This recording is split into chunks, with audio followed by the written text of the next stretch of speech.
Hello guys, আসসালামু আলাইকুম। কেমন আছেন সবাই? আশা করি ভালো আছেন। আপনাদের দোয়ায় আমিও ভালো আছি আলহামদুলিল্লাহ।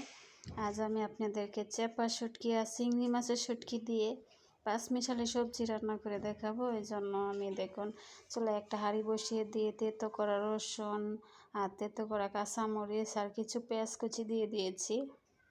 দিয়ে আমি সবজিগুলো দিয়ে দিয়েছি। আর আমি তেল ছাড়া রান্না করব এই শুটকিটা। আমি সব ধরনের সবজি দিয়েছি। দেখুন আমি মূলো,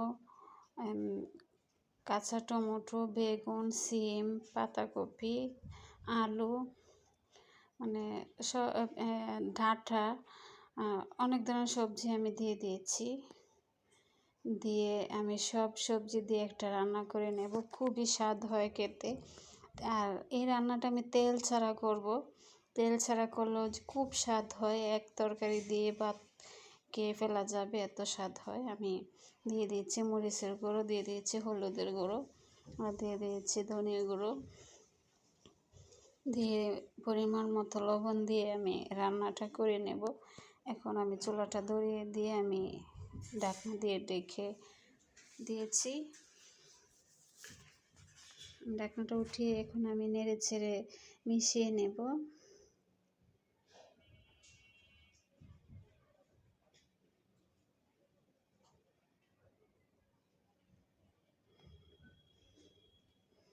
আমি মশলা সব উপকরণ একসাথে আমি মিশিয়ে নিচ্ছি নেড়ে ছেড়ে।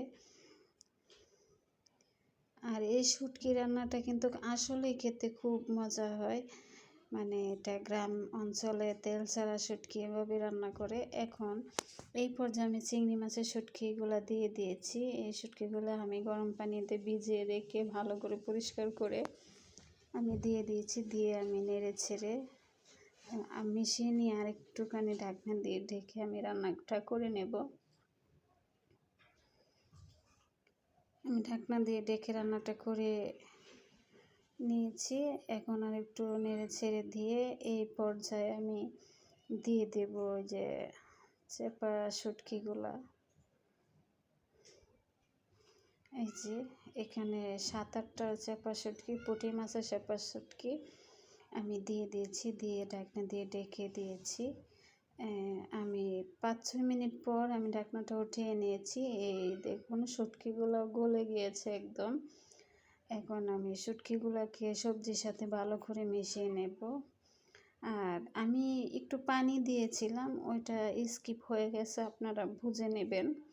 আর পানিটা আমি কমই দিয়েছি, কারণ এই রান্নাটাতে পানি থাকবে না, একদম মাখা মাখা থাকবে। পানি থাকলে ভালো লাগবে না, একদম সবজির গায়ে গায়ে লাগা থাকবে পানি, মানে ঝোল একদমই থাকবে না।